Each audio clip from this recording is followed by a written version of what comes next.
एक था सनकीलाल।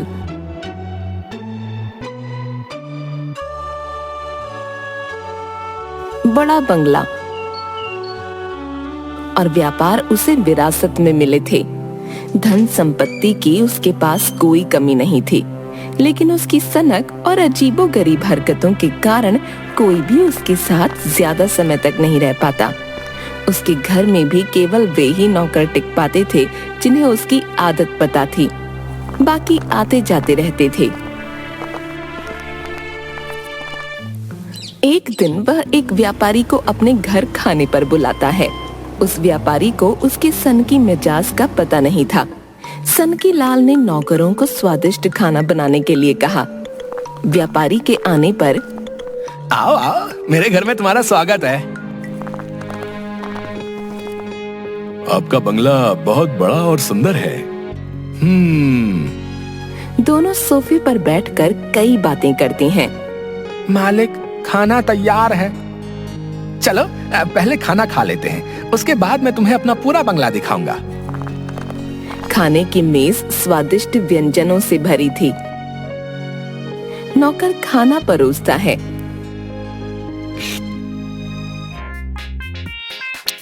वाह, ये पुलाव तो बहुत स्वादिष्ट है। सनकीलाल जी, आप क्यों नहीं खा रहे? हाँ, क्यों नहीं। वह एक चम्मच में पुलाव लेकर अपनी नाक के पास ले जाकर आंख बंद करके उसकी खुशबू सूंघकर उसे दूसरी खाली प्लेट में फेंक देता है। वह ऐसा कई बार करता है। अब ये आप क्या कर रहे हैं? पुलाव खाने की बजाय सूंघ क्यों रहे हैं? जनाब, मेरा पेट तो सूंघकर ही भर जाता है। वह जोर से डकार लेता है और पेट पर हाथ फेरता है। अजीब आदमी है, भला खाने की खुशबू से किसका पेट भरता है? पूरा पुलाव फेंक दिया।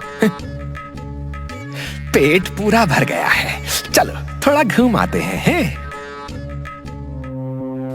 वह व्यापारी को अपना बंगला दिखाकर बगीचे में ले जाता है। आहा, मौसम कितना सुहावना हो गया है। तभी अचानक सनकीलाल जोर से चिल्लाता है, अरे कहाँ मर गए सारे, जल्दी आओ। दो नौकर भाग कर आते हैं। इतनी देर क्यों लगा दी आने में? कब से बुला रहा हूँ। मालिक, मैं सफाई कर रहा था। मालिक, मैं रसोई में था।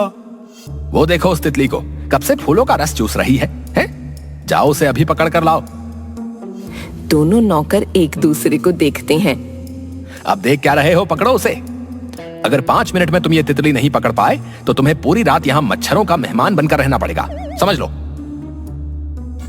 दोनों नौकर तितली के पीछे भागते हैं, पर उसे पकड़ना तो दूर, छू भी नहीं पाते। वह एक फूल से दूसरे फूल पर झट से उड़ जाती। निकम्मो, 5 मिनट पूरे हो गए हैं? तुम दोनों बित्ते भर की तितली नहीं पकड़ पाए। हटो, मैं पकड़ता हूँ, छोड़ो। सनकीलाल तितली को पकड़ने उसके पास जाता है तो वह उड़कर दूसरे फूल पर पहुंच जाती है। वह वहां जाता है तो वह फिर उड़ जाती है और इस चक्कर में सनकीलाल फूलों की क्यारियों पर धड़ाम से गिर जाता है। अरे, ये क्या हो गया? सनकीलाल जी, आप बहुत अजीब इंसान हैं। कहकर चला जाता है। हाय, बड़ा दर्द है। डॉक्टर उसे एक इंजेक्शन लगाता है तो वह बहुत जोर से चिल्लाता है, हाय, एक तितली ने मेरा क्या हाल कर दिया। हड्डियां अकड़ गई हैं, हाथ पैरों और पीठ पर गर्म कपड़े से सिकाई करवा लीजिए और ये दवाइयां खाइए। दवाई?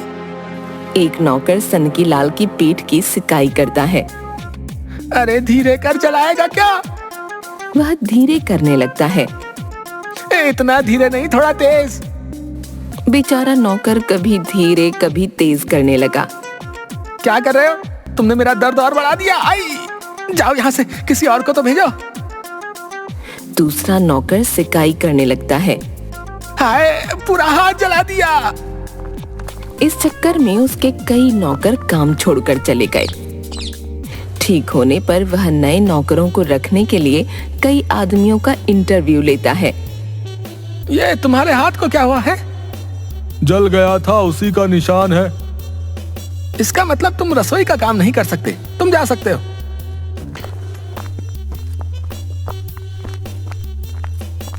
मैले कपड़े पहने दूसरा आदमी आता है। तुम अपने दांतों को कैसे साफ करते हो? दंत मंजन से।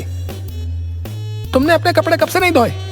वो सनकी लाल उसे बाहर जाने का इशारा कर देता है। देखा, पगार बढ़ाने के बावजूद कोई ढंग का आदमी नहीं मिल रहा।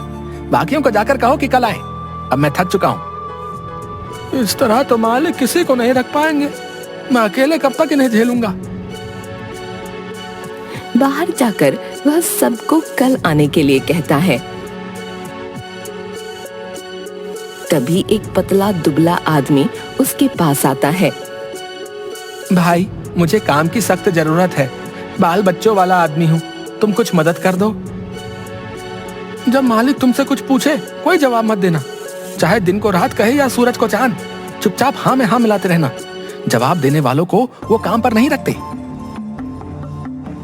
अगले दिन। तुम पहले कहाँ काम करते थे? एक सेठ के यहाँ। तुम अपनी ये चप्पल कब से इस्तेमाल कर रहे हो? आदमी चुप रहता है। तुम दिन में कितनी बार नहाते हो? मुझे गूंगा आदमी नहीं चाहिए, जाओ यहाँ से। मुझे काम की बहुत जरूरत है, आप जो कहेंगे मैं करने के लिए तैयार हूँ। मोती को लेकर आओ। नौकर मोती को लाता है। देखो, आजकल मेरे बंगले की चौकीदारी ये कर रहा है। अगर तुम दौड़ में से हरा दो तो वो काम तुम्हें मिल सकता है। आदमी हैरान होकर देखता रह जाता है। क्या हुआ? जी मैं तैयार हूँ, पर तैयारी के लिए कुछ दिन दीजिए। 10 दिन। 10 दिन बाद मोती और आदमी की दौड़ प्रतियोगिता होती है। ये मरियल सा आदमी चौकीदार तो क्या सब्जी तक नहीं काट सकता। तुम तैयार हो? आदमी हाँ में सिर हिलाता है। नौकर एक कपड़ा नीचे करता है। मोती और आदमी दोनों दौड़ने लगते हैं। कुत्ता तेजी से दौड़ता है। आदमी कुछ पीछे रह जाता है। वह पेट पकड़कर आगे की ओर झुककर पूरी ताकत से तेज भागने लगता है। दौड़ते हुए कुत्ते से आगे निकलकर कभी दाएं तो कभी बाएं होने लगा, ताकि कुत्ता उससे आगे न निकल सके।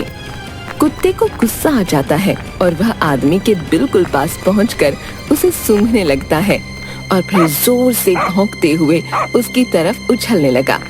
तभी अचानक आदमी अपनी जेब से एक बोटी निकालकर कुत्ते की ओर फेंक देता है।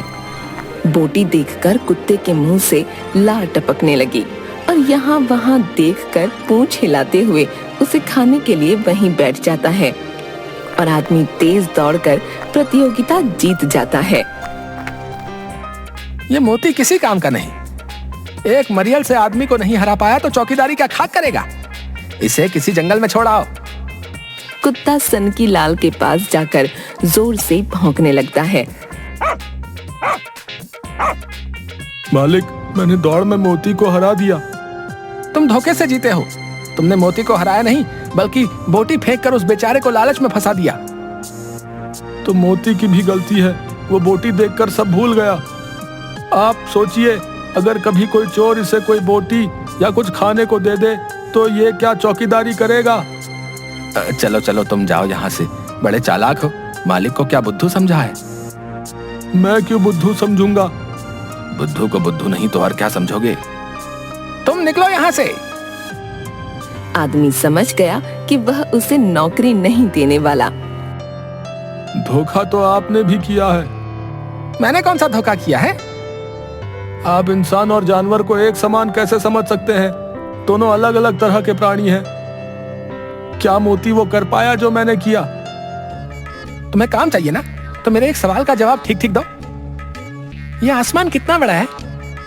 आदमी सोचने लगता है। बताओ बताओ।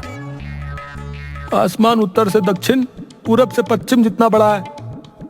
सनकी लाल को जवाब समझ नहीं आया। फिर वह अपने नौकर की ओर देखता है। वह हंस रहा था।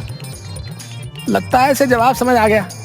अगर मैंने कहा कि मुझे समझ नहीं आया तो ये दोनों मुझे मूर्ख समझेंगे। तुम आदमी समझदार हो पर बोलते ज्यादा हो। मुझे जवाब देने वाले लोग बिल्कुल पसंद नहीं। तुम कल से मुंह बंद करके काम पर आ जाना, ठीक है? सुनकर आदमी खुश हो जाता है।